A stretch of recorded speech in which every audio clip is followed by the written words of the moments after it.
This is Hiccup. And this is a duck. And here's Hiccup as a duck. Here's the mini TUBBZ Hiccup.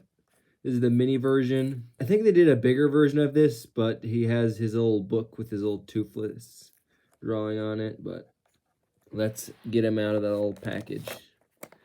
Little slip there. And he's got a little tub with the How to Turn Your Dragon logo on it.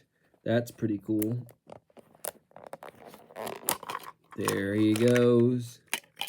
Ooh. That's cool. This is good quality. Ooh. Honestly, this design is kind of weird.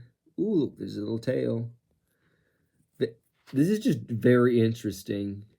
I don't get duck collecting really, but if you're a fan of this stuff, this would be perfect.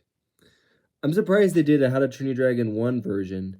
Usually they would do like a How to Train Your Dragon 2 version if they do something like that.